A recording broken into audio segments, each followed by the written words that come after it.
okay, this event is like a whole nother level of crazy. Just stop the car, stop the car. We've just spent the last 24 hours running from the Gold Coast to Tenterfield. You come to the bottom of the descent, and then it's this like grass path in the valley. It's like the best running you'll ever do. Like, yeah. So nice.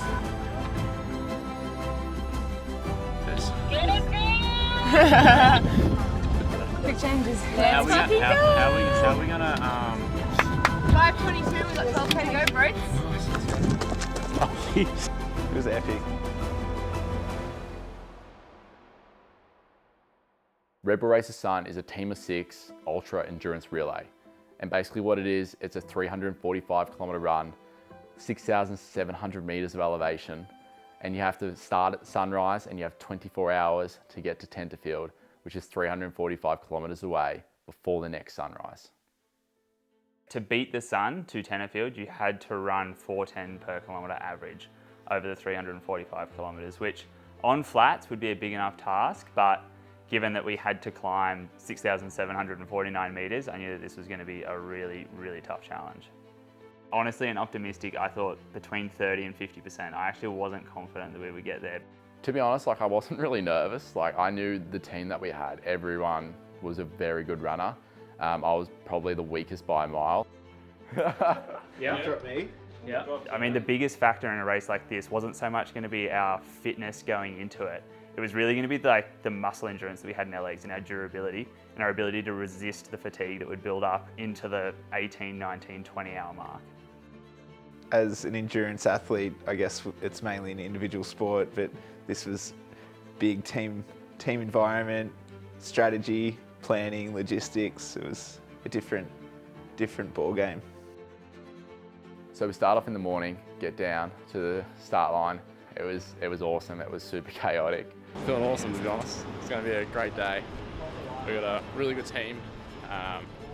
Yeah, and at the end of the day, the whole goal is just to beat the sun, hey? So, yeah, it'd be awesome. Really looking forward to it. 6, Brody's in my team. So we're going from Surfers Paradise, Gold Coast, all the way to Tenterfield. Blake Parker down there, he's our runner number 1. It's going to be epic. But super nervous. Have no idea what to expect. A bit of buzz down at the Arch at 6 a.m. Everyone sort of left and it was just the 12 or 14 runners waiting for that green man to go. I'm not sprinting. And then it was on.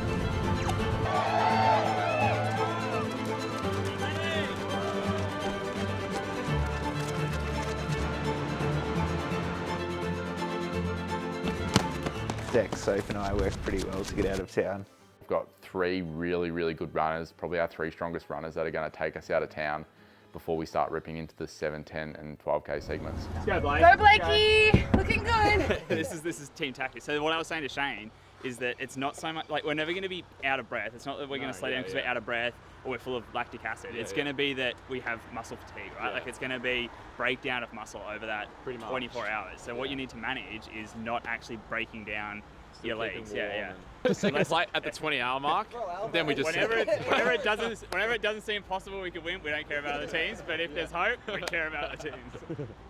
It seems like what everyone would do is try and split the work evenly. Like all 6 people would rotate through and do fairly long efforts. And we felt like we could improve on that strategy because we wanted to have runners that were warm for a couple of hours doing work like cycling through in a group of 2 or 3. And then you've got a group of 3 or 4 runners that are resting for 3 or 4 hours at a time. And they've got enough time to actually let their legs recover, hopefully not seize up too much, and then get back into it. So obviously doing this type of strategy, you do have like most of the teams in front of you, but I think we stuck to our game plan and it worked really well for us. So the first mountain climb's 29 kilometres up, but it had to be broken down between a 7k section, a 10k section, and then a 12k section. So we had one runner do the first 7k, which was Alice, then we had Brody do the 10, and then myself did the 12 at the end.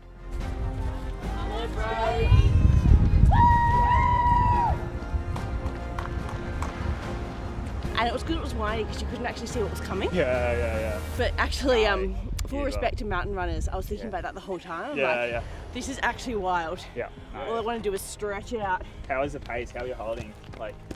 Yeah, I was holding 440. 440's nice. That's so good. Yeah. That's so good. It felt faster, to be fair, but absolutely was working. So hilly. That's like one of the hilliest parts. Yeah.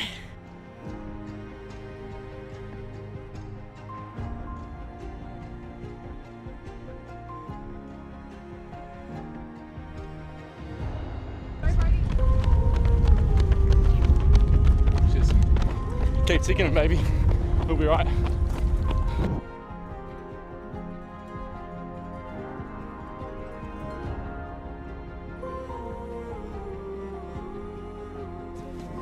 Sophie and I really wanted to run the trail really hard. We sort of knew that we would have a really good chance of being one of the fastest teams in that section. Went out pretty hard earlier. I sort of said to Sophie, just set the tempo, see how you feel, and she ran hard.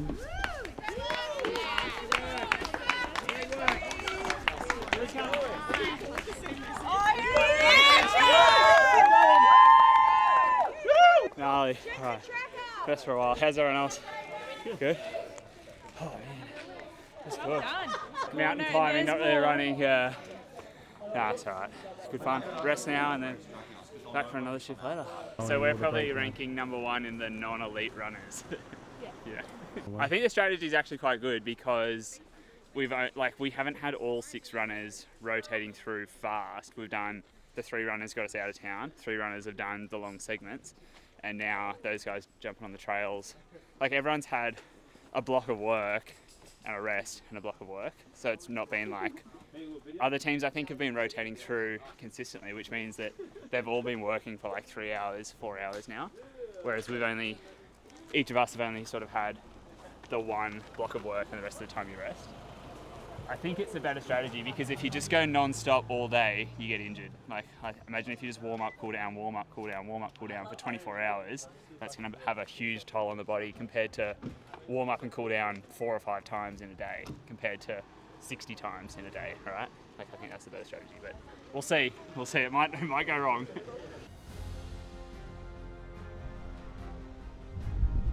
Gonna go over? Hey! Great job, guys.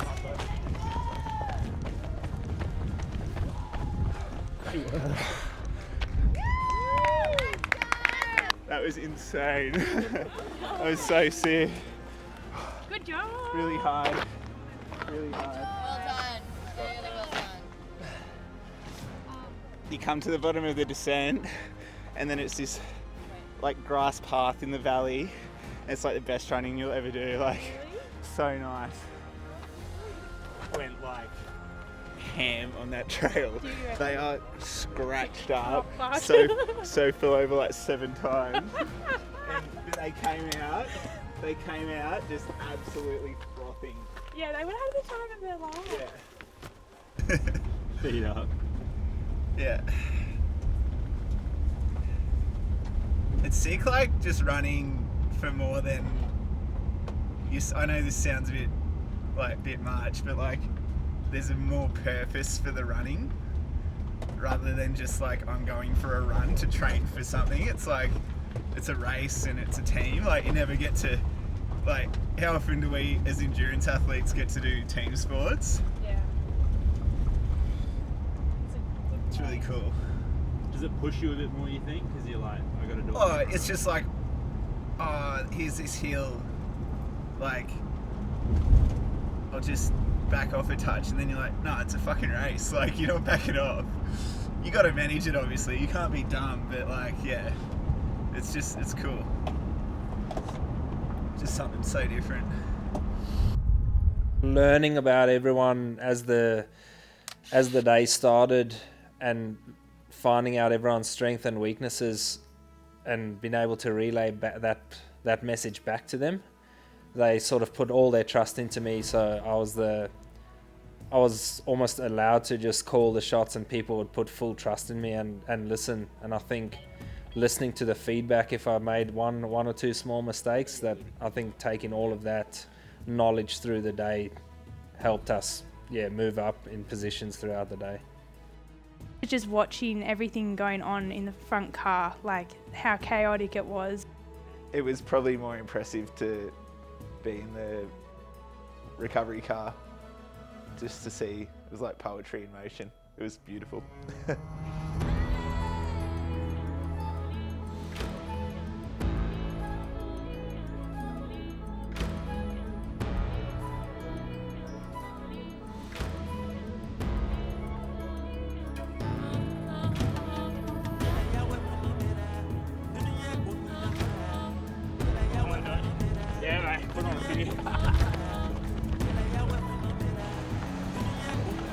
Just shorten up the intervals for the flights. That was the plan. Yeah, Blakey's been killing it as well. Everyone's been killing it. So it's been good. Plan's going what we thought.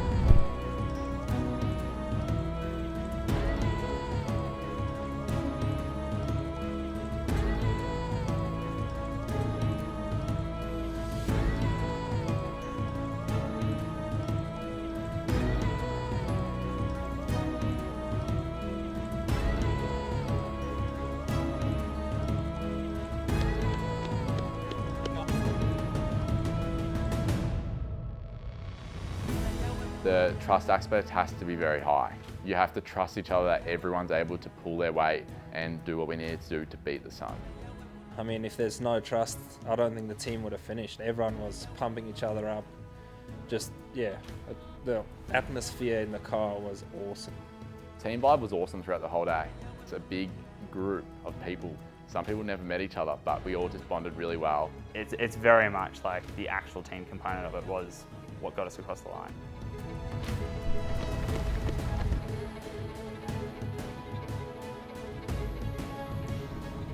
Sometimes throughout the event we had people running 300 metres, sometimes we had people running 800 metres, sometimes we had people running 3K, sometimes we had people running genuinely 15 metres. But that's the nature of the event and that's what makes it so special. Apart from the sections where we knew we couldn't change over, we had no plan as to who was going to run where and who was going to do which part.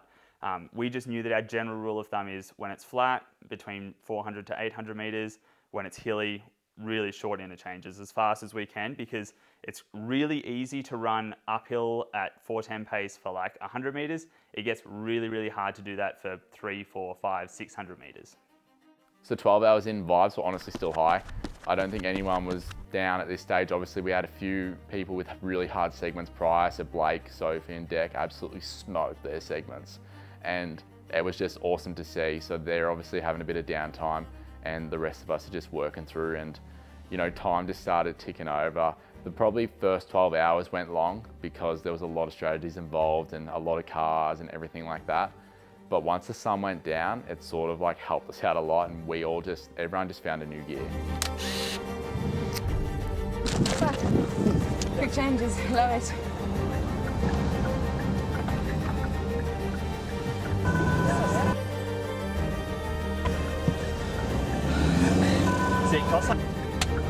But yeah, the chaos on the really steep pinches was like nothing I've ever seen before. Like, it was when we got on the 10% inclines that I was like, okay, this event is like a whole nother level of crazy. It's all right, come on.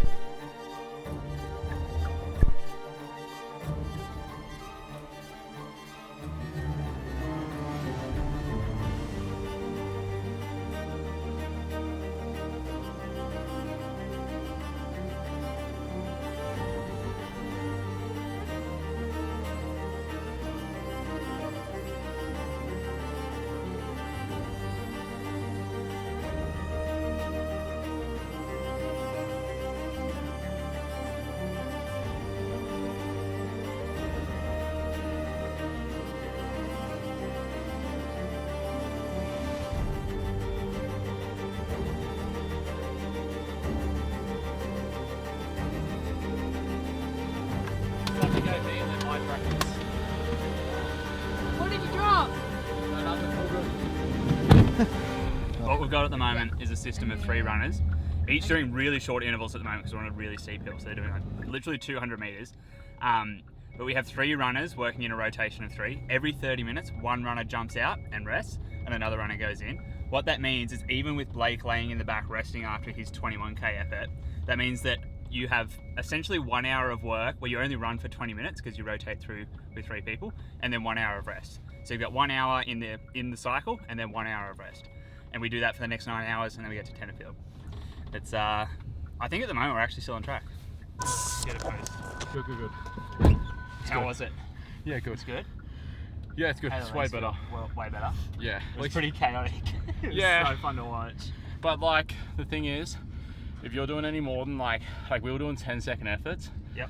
And like the gradient was like 30 times worse than Matthew Flinders. Yeah. Like, you were It's just crazy. recoiling and off flies. Yeah. So, it's good though. Like, had fun.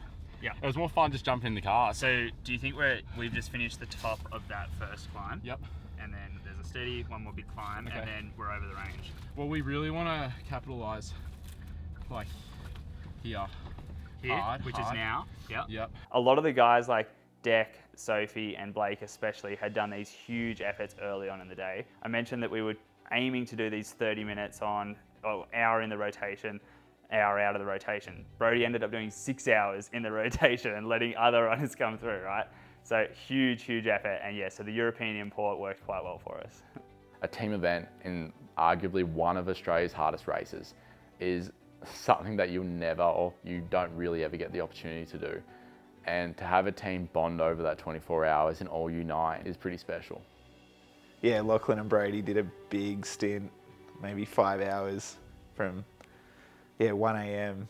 pushed through. It was very impressive. I tagged out a few times, tried to do my bit as well. Everyone was, there was no one faulted. Everyone was just so strong all day, all night. Jazz and Shaine driving were just incredible.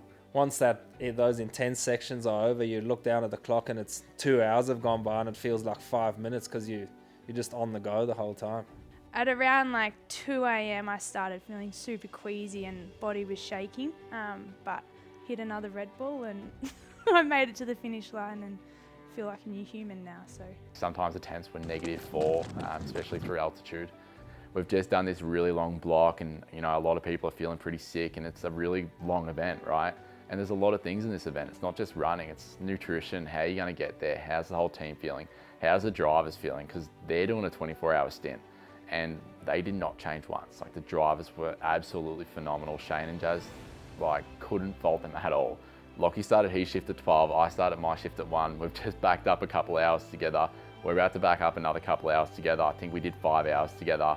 Brody and I would basically always be sitting on one side of the van, and we constantly had 2 cans of Red Bull cracked in the door, in like the car, in the cup holder in the side of the door, to let them like decarbonate for a while so they're easier to drink. And we just had those constantly rotating through. We had 2 cases of Red Bull in the back, and they were just a constant cycle. If it wasn't a Red Bull event, we would have had to spend a fortune on Red Bull, so it worked quite well.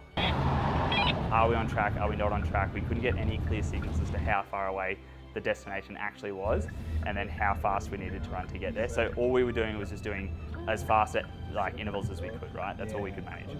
Only really when we got, I think, 10 to 15k out of Tenterfield, that we had phone signal, we could actually check, we knew exactly how far it was to Tenterfield, and that was the first time we were like, okay, we should probably get here.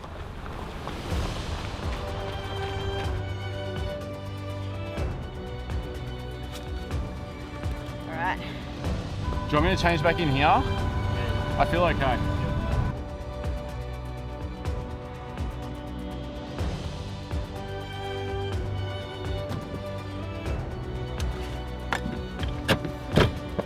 So you started pretty quick after me because you took over Blake. Yeah. Yes. Good job. Well done. Good job. I almost missed it now. I feel like it was ages ago.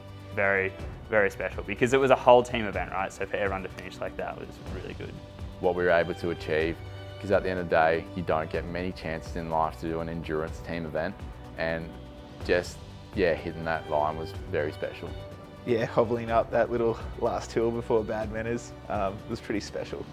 Yeah, it was definitely a cool finish line. I thought I was asleep on my feet when we were at the finish line standing around the fire. It almost feels like a dream. You're in a dream, you don't feel like you're functioning.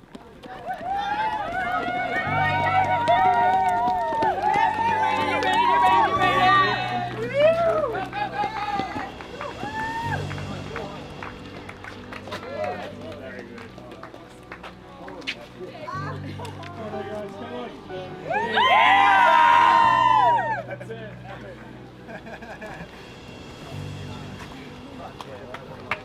awesome.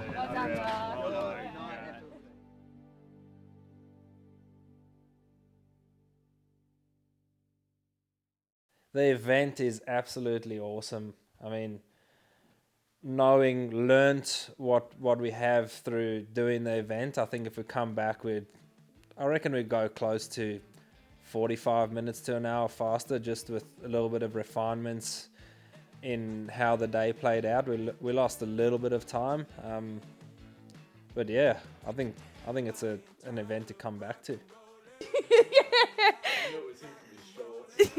With his striped shorts and his thermal tights on. It was what a sight to see.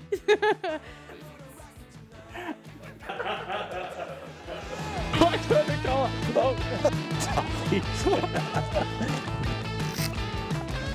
Oh, right.